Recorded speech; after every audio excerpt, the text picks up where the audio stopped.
Pascal Bresson nous parle de ses dernières sorties Voilà. de bande dessinée, et notamment de Jean Corentin. Alors, voilà, donc, alors, bah, mes dernières nouveautés, en fait, on s'était arrêté aux aventures Nicolas Hulot, à l'époque, les aventures du Shuaya. Et pour le moment, c'est en stand-by, hein, parce que Nicolas Hulot a d'autres fonctions. Il a quitté TF1, il a les fonctions actuelles d'ambassadeur de la planète. Ce qui fait, c'est qu'il est moins présent. Et puis, il a de quoi faire avec ce qui se passe en ce moment dans le monde. Et donc, bah, il a fallu que je rebondisse, qu'il a fallu que je retrouve d'autres projets. Et j'avais un projet qui datait de 2007, hein, au fond de mes tiroirs. C'était un projet sur un enfant de 14 ans, un jeune breton dans les années 1900. Et la particularité de ce jeune garçon, c'est qu'il a fait la guerre 14. Donc je trouvais que c'était un bon projet, puisque on aborde le centenaire cette année, et je m'étais dit, tiens, je vais creuser cette piste. Donc j'ai tout repris de ce projet. Donc il s'appelle Jean Corentin Carré, et c'était un jeune garçon qui venait du Faouët dans le Morbihan. Et la particularité, c'est que ce jeune garçon qui avait 14 ans était très patriotique, hein, et il voulait absolument rejoindre l'armée française, puisque la guerre était déclarée, et il voulait absolument se battre contre l'ennemi, contre les Allemands. Alors il faut dire qu'il y avait aussi toute une histoire, puisque c'était un petit peu la revanche de l'Alsace et la Lorraine, avec les Prussiens et les Allemands pardon, en 1870. Et donc ce jeune garçon, en fin de compte, a été voir le maire de sa commune pour partir à la guerre dans les tranchées. Et évidemment, le maire, en voyant son jeune âge, lui a refusé.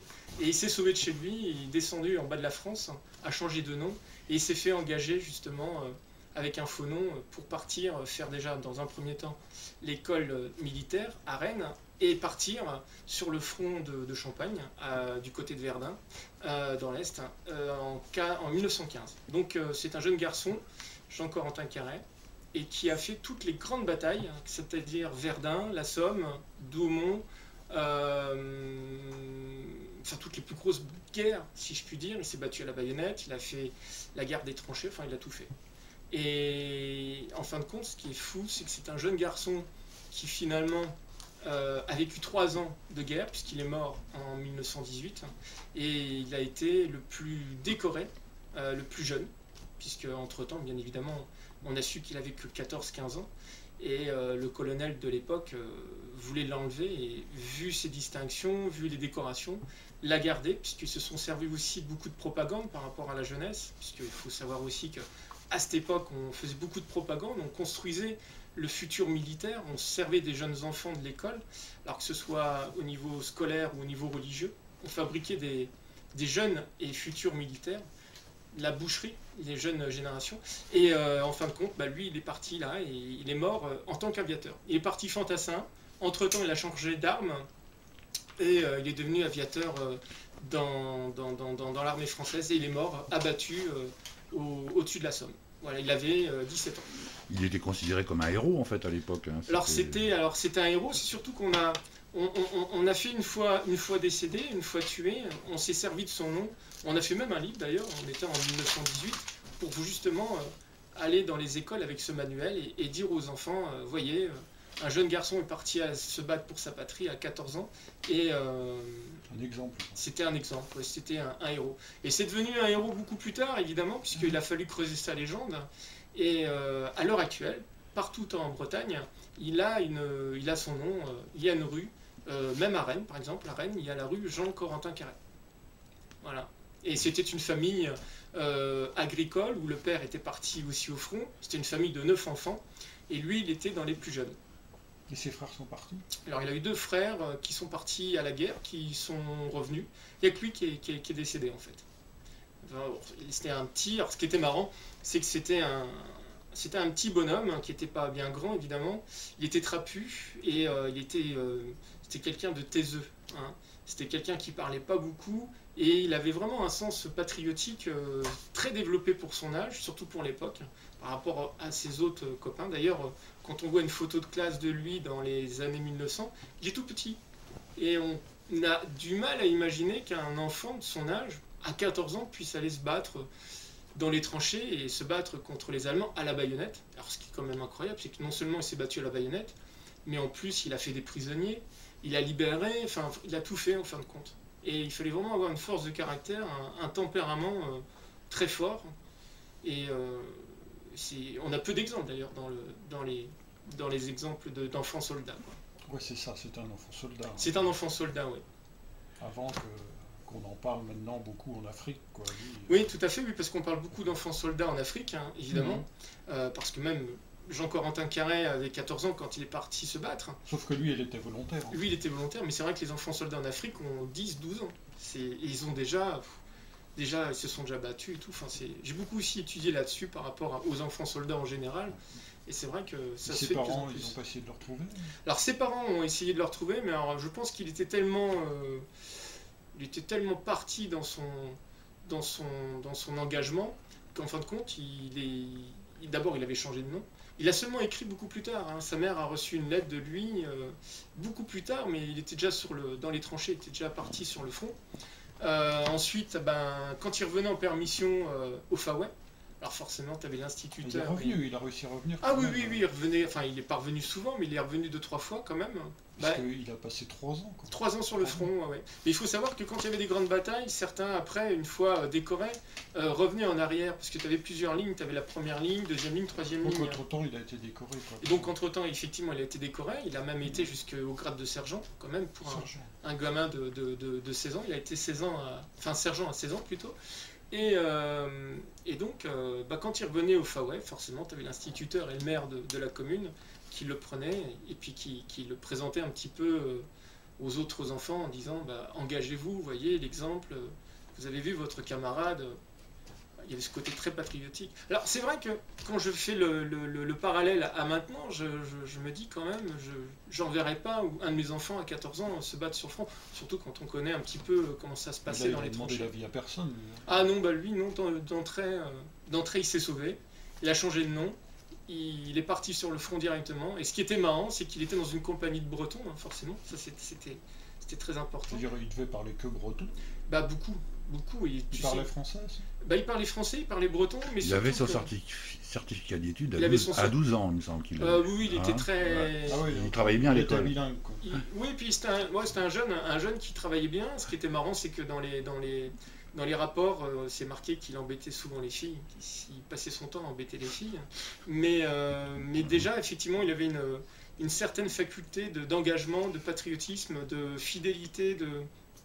Il était très, très présent. Et c'est vrai qu'il a vu, lui, avec ses yeux d'enfant, toute la guerre 14-18, en fait. Et à un moment donné dans sa vie, à force de combat, à force d'avoir tué, parce qu'il a tué quand même pas mal, hein, surtout à la baïonnette, ça c'est quand même fou, il était petit quand même, puis il faut savoir quand même qu'en face, c'était pas non plus des tendres. À un moment donné, il a eu des scrupules, il s'est culpabilisé, il a écrit un courrier à un colonel, en lui expliquant qu'il avait changé de nom, qu'il n'avait pas 20 ans mais 15 ans, et que voilà, il voulait se dénoncer. Et il était tellement décoré et tellement... C'était devenu un héros, qu'en fin de compte, on a dit que non, il fallait mieux qu'il reste dans les tranchées que de repartir, ça aurait cassé un peu l'image. C'était trop tard. C'était trop tard. Ouais, le processus était lancé. Puis ça servait peut-être aussi de propagande pour justement l'idée qu'il y avait à l'époque qu'il fallait que les enfants soient patrie, famille, enfin tu vois, défendre la patrie à tout prix.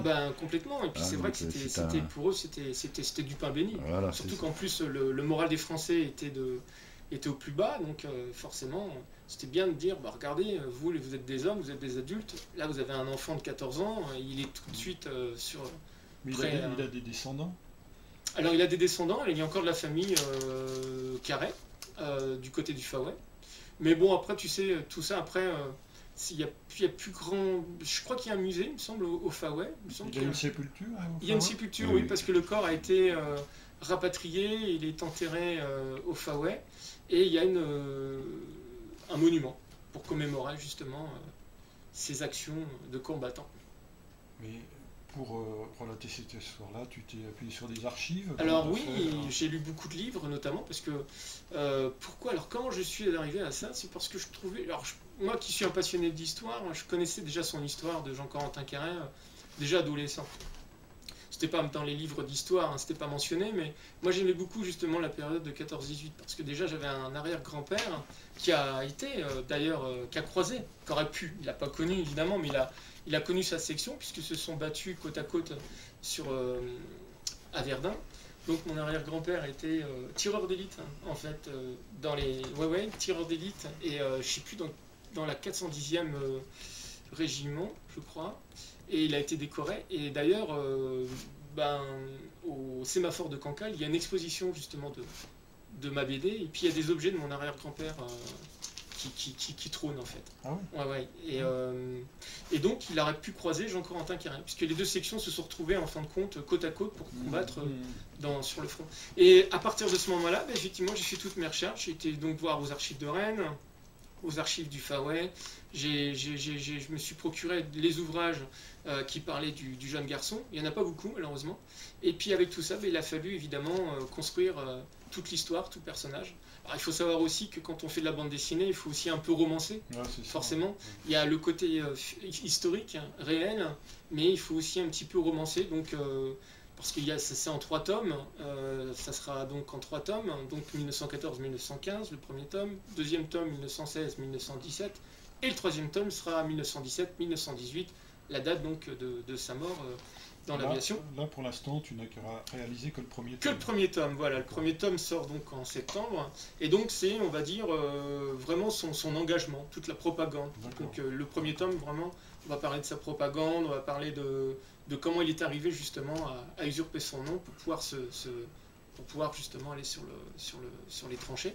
Et puis à partir de là, effectivement, j'ai un petit peu brodé, parce qu'en bande dessinée, il faut toujours broder un peu. Il ne faut jamais trop s'éloigner non plus de la réalité, mais voilà, il a fallu que je brode. Donc il faut que ce soit une vraie aventure, parce que, évidemment, mais en même temps, il y a de quoi faire, parce que... C'est un fond historique, quoi. Voilà, complètement. Romancé, bien sûr. Romancé, tout à fait. Pour donner plus d'attrait à la lecture. Plus d'attrait, il faut que ce soit... Et puis on est vraiment dans le cœur de la guerre 14-18, parce qu'il y a vraiment les vraies expressions, il y a vraiment les vrais uniformes, il y a les vraies batailles de tranchées, il y a les obus, enfin vraiment tout y est. Je me suis vraiment basé sur des faits historiques, et donc le moindre objet est vraiment authentique de la guerre. Après, tu as soigné les détails. Les détails ont été soignés. Alors ce qui est très très difficile sont les uniformes, parce que les uniformes ont beaucoup changé pendant la Première Guerre mondiale. Même en quelques mois, ils changeaient énormément. Déjà en 14, ils étaient, les fantassins, ils étaient bleus et rouges, et forcément par rapport, on les voyait trop, donc c'était trop facile à repérer. Après, il y a eu la tenue bleu horizon avec le casque, et puis après les tenues ont changé, ont évolué. Et puis après, même le gaz hypérite n'existait pas en 1915, il est venu beaucoup plus tard. D'ailleurs, je vais aborder aussi ce sujet. À Dole, il fabriquait en fait. Le gaz hypérite, c'était ici qu'il fabriquait. Tu vois. Notamment. À Carfentin en fait. Ah, dis donc. L'ancienne usine Delplace, il me semble que c'est ça. C'est mon grand-père qui m'avait raconté. Ah, tu vois, ça tu m'apprends un truc. Ça fait partie de Céveso en fait, c'est classé. Ah, tu vois, je crois là. Ouais. Mais ça c'est bon à le savoir, parce que je pourrais justement faire des petites relations. Puis je vais parler aussi de 1917, tu sais, les soldats qui se sont rebellés, en fait, les Schmadé. Non, c'était les Schmadé dames, ça c'était les... Chose, ça. Non, c'était les... Bon sang, comment ça s'appelle? Le film de Kubrick, ça, c'est... Ah oui, ça c'était... Les Sentiers de la Gloire. Les Sentiers de la Gloire. Voilà. Non, c'est surtout par rapport aux mutineries. Aux mutineries, en fait.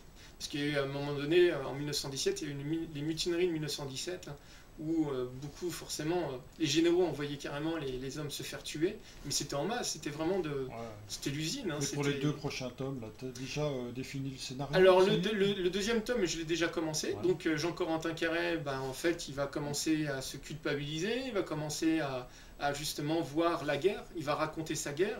C'est-à-dire que quand il part en 14, c'est un chien fou, forcément, il est content, il est très content de se battre. Et à un moment donné, avec ses yeux d'enfant quand même, il va revenir à la réalité et il va se rendre compte que c'est la boucherie qu'on se sert des hommes justement pour se battre. Il commence à se poser des questions. Il se pose des questions et puis surtout il va commencer à se remettre en question et il va écrire de nombreux courriers qu'on a retrouvés d'ailleurs à sa mère où il raconte son quotidien de soldat, c'est ça qui est très intéressant, où il raconte vraiment tout en détail parce qu'il faut savoir aussi que les courriers ils étaient aussi, ils n'arrivaient pas forcément à destination puis ils étaient lus justement par la hiérarchie, il y avait la censure. Donc lui il arrivait, je ne sais pas par quel moyen, mais il arrivait toujours à envoyer ses courriers à sa mère et il racontait vraiment l'horreur de la guerre. Et à un moment donné, il a, donc dans le deuxième tome, on va le voir se prendre beaucoup de recul, on va le voir en train de se poser des questions.